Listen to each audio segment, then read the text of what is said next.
नमस्कार मित्रांनो, आज आपण पाहायला जाणार आहोत गणेश विसर्जन घाट। आता चांगल्या प्रकारे ऊन पडलं आहे आणि बालकवींच्या त्या श्रावणातल्या कवितेची इथे मुद्दामून आठवण येते, कारण आज श्रावणातला पहिला शनिवार आहे। कोकणामध्ये ऑगस्ट महिन्यामध्ये ऊन पावसाचा लपंडा हा नियमित चालू असतो। आता ऊन पडलं आहे, कधी पाऊस पडेल सांगता येणार नाही, पण तुम्ही पाहू शकता इथे एवढं सुंदर सौंदर्य आहे। भात पण चांगल्या प्रकारे तयार झाला आहे। रस्त्याच्या चोहोबाजूला मस्तपैकी झाडी आहे। इथे गौरी गणपतीचं विसर्जन असतं, त्यावेळेला हा पूर्ण चांगल्या प्रकारे साफ केला जातो। या रस्त्यावरती इथे चांगल्या प्रकारे रांगोळी आणि रंगरंगोटी केली जाते आणि इथेच आपला पारंपरिक असा बाया डान्सही होतो।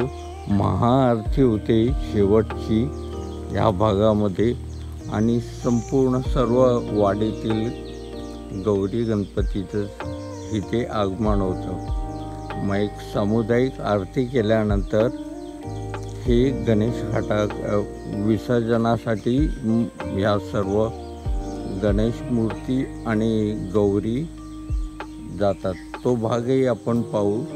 त्यापूर्वी इथे आता हा भाग तुम्हाला गणपतीमध्ये संपूर्ण बदललेला दिसेल आणि खास करून म्हणायचं तर बालकवींच्या त्या कविता इथे आता मला पटकन चांगल्या प्रकारे आठवतात।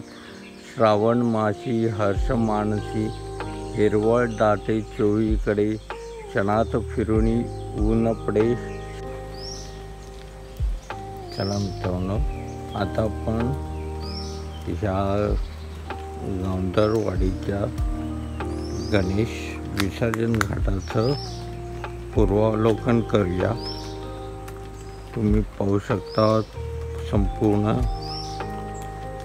वाटेला चिऱ्याची वाट बनवली आहे आणि आजूबाजूला सुंदर अशी ग्रीनरी आहे।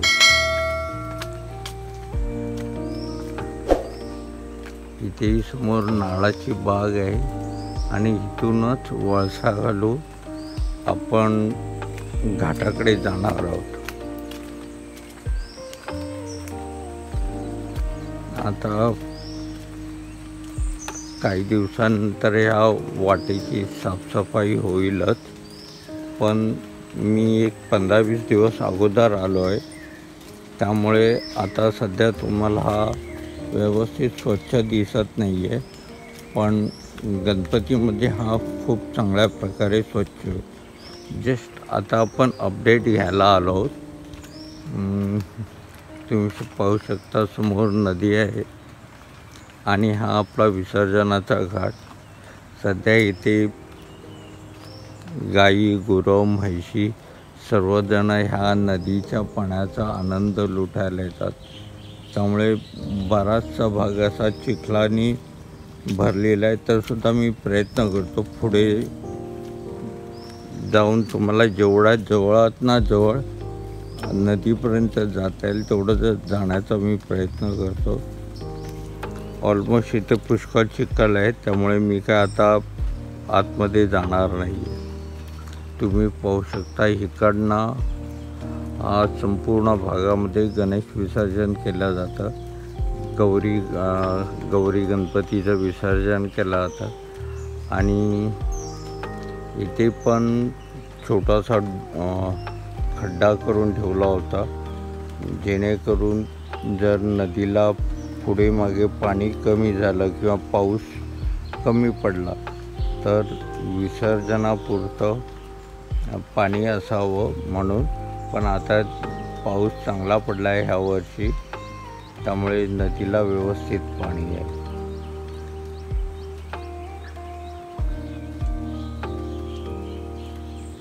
गणपतीपूर्वी ह्या घाटाची आता व्यवस्थित गणपतीमध्ये साफसफाई केली जाईल।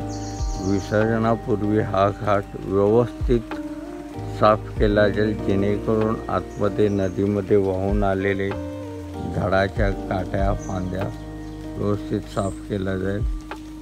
आणि तत्पूर्वी काही कालासाठी इकडे गाई म्हशींना येणं पण बंद केलं जाईल, जेणेकरून हा रस्ता थोडा सुकून जाईल.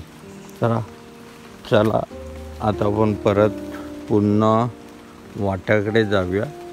चिऱ्याची वाट इथपर्यंतच आहे. मे बी काही वर्षात पुढपर्यंत इथपर्यंत येईल आणि इथे व्यवस्थित बांधला जाईल अशी आशा ठेवतो.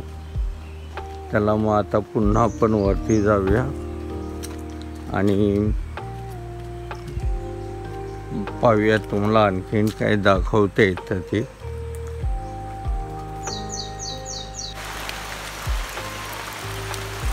मित्र, आता आपण घरी आलो आहोत आणि पुन्हा पावसाला सुरुवात झाली आहे. मगाशी मी सांगितल्याप्रमाणे 2 सेकंदात ऊन, लगेच पाऊस, पुन्हा ऊन, पुन्हा पाऊस, अशी ही ऑगस्ट महिन्याची मजा काही कोकणामध्ये वेगळीच असते.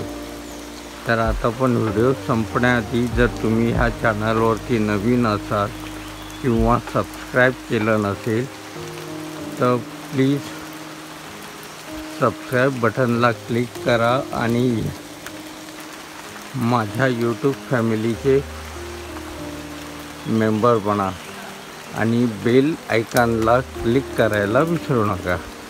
नमस्कार. हा व्हिडिओ मी इथे संपवतो.